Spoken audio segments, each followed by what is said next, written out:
So my name is Bella Hadid. So my name's Bella Hadid. No, I'm joking. So today, welcome back to Natalie's diary. Today we're reading like supermodel Bella Hadid. And first of all, she's gorgeous, but we all know we love a beauty with brains. So I was scrolling, I was like, oh, which celeb should I do next? And I love this Instagram account called Celeb Book Recs, where they have posts where it's like, oh, this celeb featured this book on their story. And I was like, why not do Bella Hadid? Because, I don't know, she seems so kind. So I'm gonna feature like a bunch of books she's had on her Instagram stories. That doesn't mean that they're her favorites. It just meant that, she's featured them, she's read them. So I'm gonna read 3 books this time, I think. But here, I'll show on the screen. I'll go over like a few other ones if you want to read like Bella Hadid. I'll read 3 because I already ordered them. I actually am kind of looking through her taste and I'm like, wow, she seems like such a supporting girls. Okay, so we're reading, this is a manifestation book. I'm actually super excited to read this. Like self-help, The Greatest Secret. This one's super popular. And then she also has featured on her Instagram story My Year of Rest and Relaxation by Moshfegh. And then I'm also going to read Are Women on the Ground, which are essays by Arab women reporting from the Arab world. I don't know, but she seems to be such a woman supporting women, because most of these books she's read, I feel like, are kind of like woman empowerment, like Valley of the Dolls. She reads like Letters to the Men I Have Loved, 3 Women, The 7 Spiritual Laws of Success, Erotic Poems by E. Cummings, and then another self-help, which is The Power of Now, but I'm reading that for a different video. So yeah, it seems like, I don't know, she's super mindful of herself. I feel like she's into self-improvement and just woman empowerment. So yeah. So I'm reading The Greatest Secret for my first book because I think some self-help will motivate me this summer. And it's like 12 at night.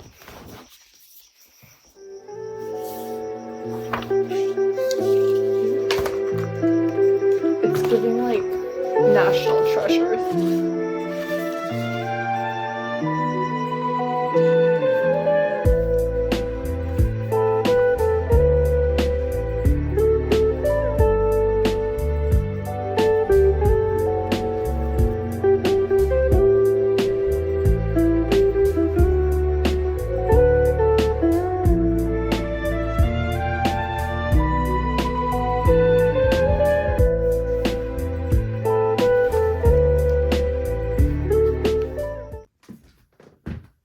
Okay, so I just finished The Greatest Secret.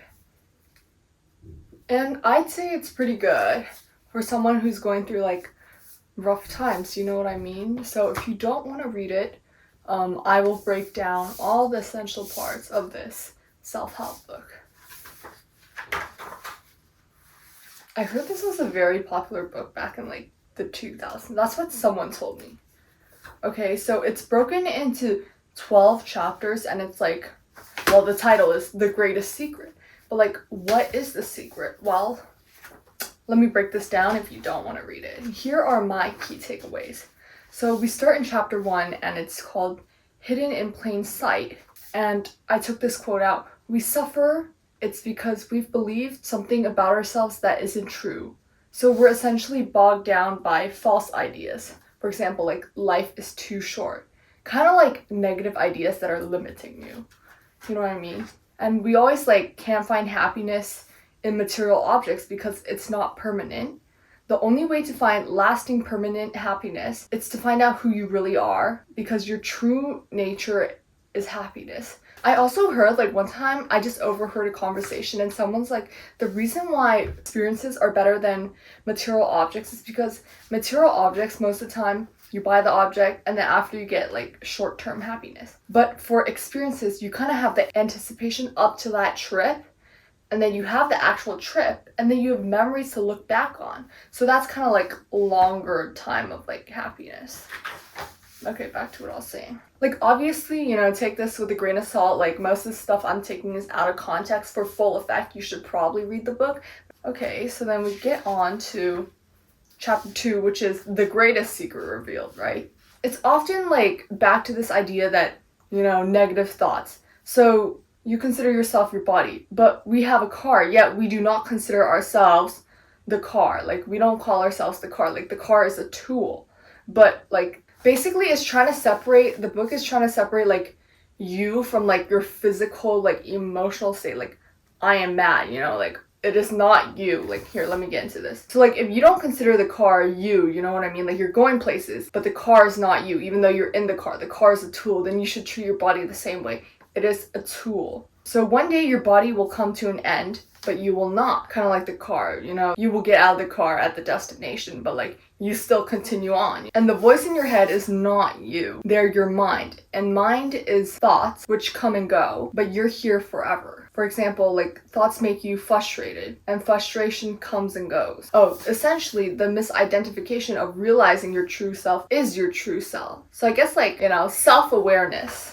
Also, like, don't use personality to cover up stuff. Personality is a useful tool, but it cannot define who you are because your personality is constantly changing. Kind of like how people are constantly evolving. So the big secret is awareness. Awareness is and has been the only constant in your life. Like, were you aware when you were born? Yes. Were you aware when you started riding your first bike? Like, yes. Like, awareness is the only constant thing in your life. And awareness is who you really are. So that's the big secret. Your mind, body, thoughts, feelings change, but your awareness of it does not. Moving on to chapter 4. You're dreaming. So this is kind of like the self-limiting thoughts that you always give yourself, like you can't do it. Well, everything from your thoughts to beliefs are stored in your subconscious mind. What beliefs, auto-processes, habits are no different than a computer mechanism. It's mechanical. So if you think you're a loser, you know how like a computer, it's like programming. It's like you tell the computer to do this, it does it. But you tell yourself you're this, then you are a loser, Your mind is like a computer. Chapter 5. Stop the blaming. So again, the self-negativity, these delusions you're creating in your head that aren't even helping you. Things don't go right, stop blaming. Because thinking about the cause of your problem is going to make you forever in the victim role. Okay, so stop. Chapter 6. Understanding the power of feeling. Positive, good feelings occur in absence of bad feelings. So let go of your negative feelings and you'll feel happy. Now, everything is easier said than done. You kind of have to try it for yourself. And TBH, someone can argue this whole book is gaslighting, and that could be true, but I have tried, I've been reading this book for the past week, and I've tried some of the processes. And it's low-key help process the emotions. It's kind of like, oh, I'm mad at this. I'm mad at a person. But then I sit down. Am I actually mad? Like, no. And I just go like, yeah, this situation is maddening because I am not actually mad. Like, the I is very subjective and definitive. Choose what you want to define I as. But now that I've explained some of the stuff, I am not mad. So I just go like, yeah, this situation's maddening in my head. And it just helps me move on faster. Being mad won't solve anything for me. So I might as well just go start my homework. Like, yes, it is great to process your emotions, but sometimes, you know what I mean? Like, sitting there being mad at a situation is a waste of time. Chapter 6, still understanding the power of feeling. Don't say I am gloomy, but rather it's gloomy. Okay, there's that thing I was talking about. You are defining yourself in terms of your feelings. So instead of I am mad, it is mad. I just dissociate from myself at this point then. Chapter 7, the end of negative feelings. Love negative emotions because it tells you that you're aware. So we're going to turn something negative into positive. And then I don't know what chapter this is, but this one's called Dissolving Limiting Beliefs. And this is the last sticky note that I have. When you react, you're identifying. When you react, you're making something personal. Instead, just notice the reaction. I think it's just when someone does something I don't like, I'm just reacting like a normal person. But now I feel like it's just a lot more toned down. I used to take it so personal. This book helped me in a rough time. I'm writing college apps right now and I'm low-key stressed. But it's helping me process emotions. So writing your whole life story in 4 paragraphs is not an easy thing. So I'd give this out of 10. For me, 7 or 8. But personally, it's because I'm applying, the techniques in here. Obviously, someone on an opposing side could argue this is whole gaslighting. This is not, yes, that's true, believe what you want. I think it's better to look back at once in a while just to remind yourself. Okay, next book. Our Woman on the Ground. Essays by Arab woman reporting from the Arab world. Here. I don't know if this is in focus. And it's by Zahra Hankir. Oh no, that's edited by, sorry. It's by... Oh wait, I'm so dumb. It's a collection. I like short essay collections, I don't know. It's kind of like for my short attention span.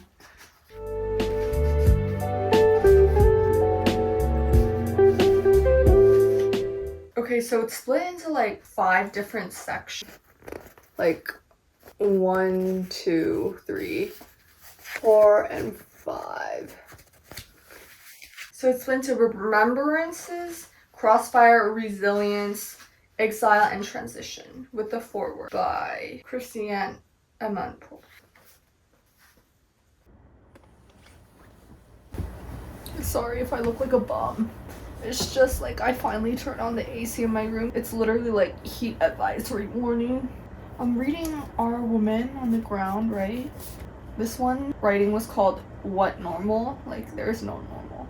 And it just like this is real. Like obviously, you know, stuff like this is happening in the world, which we should be grateful. You don't know if you're gonna die tomorrow. Like today could be your last day on earth. You don't know that. Like I feel like as a person, sometimes many of us just take it for granted that, oh, I'm gonna do that later. Like, no, this could be your last day on earth. Like, you never know that. But I think these, like, writings, like, really, it's not even like, oh, I might get hit by a car tomorrow. Like, no, like, there is war going outside. Like, I could be dead tomorrow because my place could be bombed.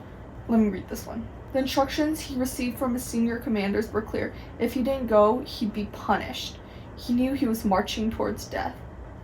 I wish I won't wake up tomorrow, he said. He repeated what a friend of his had posted on Facebook. Alas, a country whose heroes die in graves and whose thieves live in mansions. And there was another one where it's like, this one's in the crossfire section, and it's called Bint el Balad. I don't know this. Bint el Balad. Okay. And it's like, I made it clear to Syrian officials in Damascus that I was on no side, even though they constantly invoked my being Syrian and gave trite explanations about the job of journalists, a funny thing to explain in a state without independent media. When I traveled around the country with rebels, I didn't comment on the regime's actions or praise the rebel movement. I wanted it known. I was there as a reporter, not as a sympathizer or an activist. And I think that line to me was like really strong. It's like, this is what a reporter does, you know, not a sympathizer or an activist, you know. And then anyways, I want to share these snacks I'm eating. Oh my god.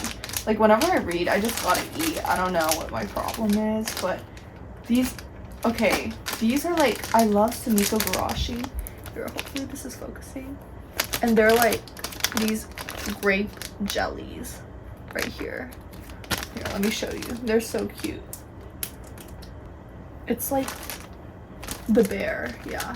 It's the white bear, this one.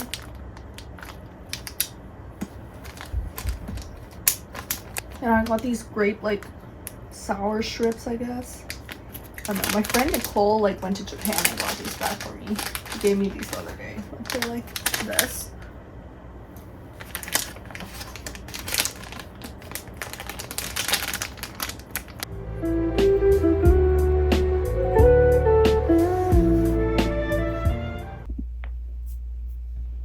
Okay, so I finished Our Woman on the Ground, and I have like a few more good quotes before I get into like the full summary, okay?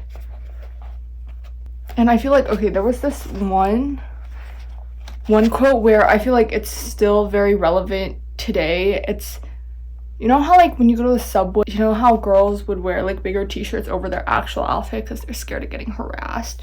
It's talked about here. And they say, in Egypt, the simple act of deciding what to wear every morning is a laborious game of calculations for me. It depends on what kind of transportation I'll take, whom I'll be meeting, and which part of the city I'll be shooting in. Should I put makeup on? What color clothing should I wear? Is my blouse long enough? And then the last one I had was, okay, so back to the idea of, you know, how you might not be alive tomorrow. They're talking about how they live life on the edge every day because they just weren't certain they were going to be there tomorrow, so it's just easier to live life that way. And they wrote, it was easier to deal with that uncertainty when I was in the crossfires of war. When you face death on a daily basis, you don't plan for tomorrow. Why would you, if it might not come? Wasting your time is not an option. And that's really good.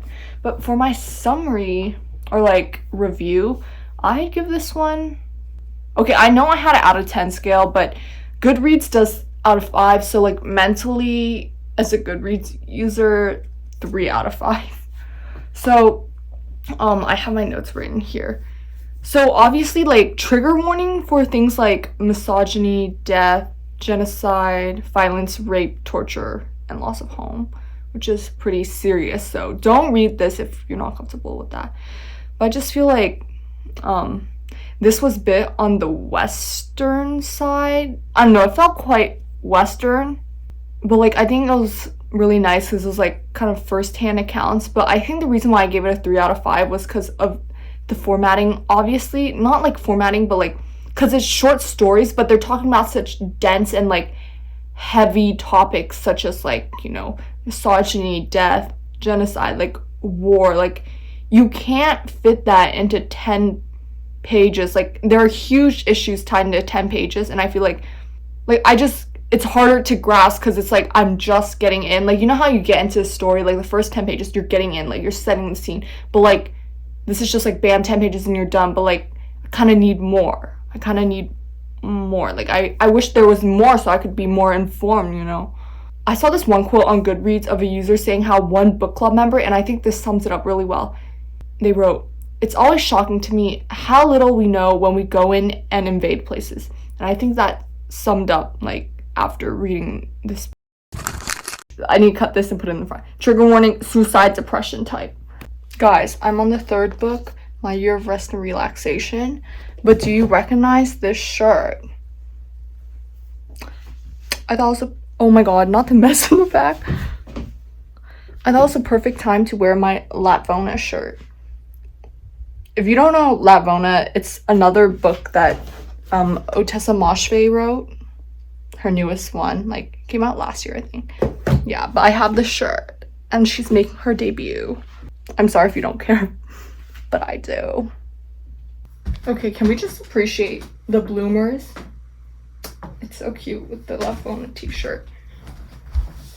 Okay, so I'm reading My Year of Rest and Relaxation. This is a reread. I actually liked it the first time I read it.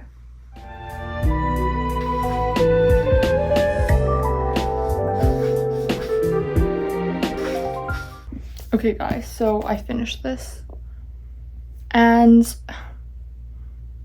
you either will hate it or you will love it, and for me, I love it.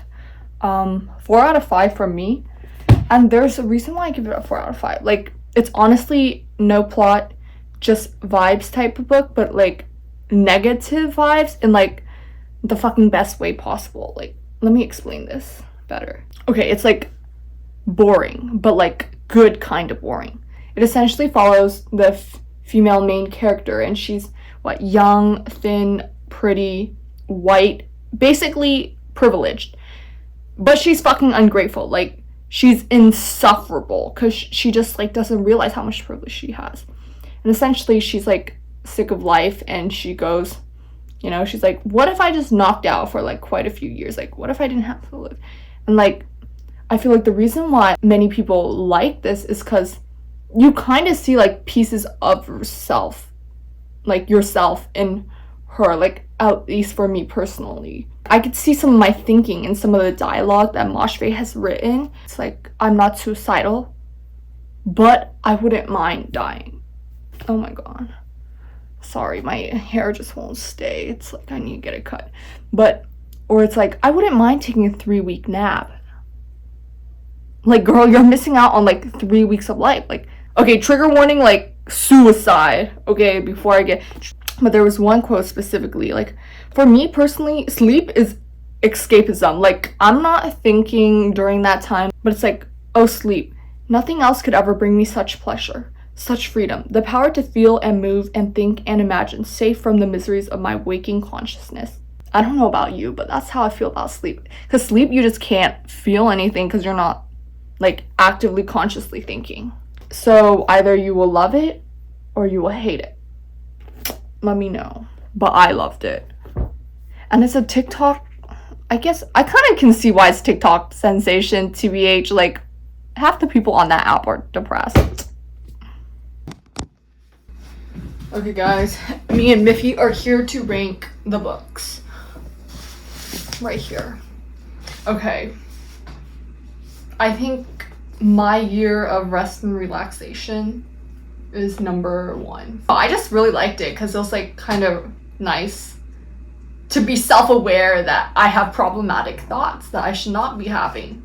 Because it's like, you should be thankful that you get to live life. But, you know, sometimes school literally this year made me want to, And then second would be The Greatest Secret. This is 4 out of 5. I say this is like 3.8 out of 5. Like, it really helped me change my mindset. So if you're really having a hard time, I'd say maybe read this. It might help you process your emotions better, I'd say.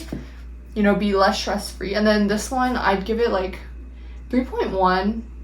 It's not bad. Like, none of Bella's like book taste is bad. I think she has pretty good book taste in my opinion. It's not giving red flag. You know, because some people, all they read is like Murakami, and they're like, it's my favorite, but they like it for the wrong reasons, and it's like, ooh.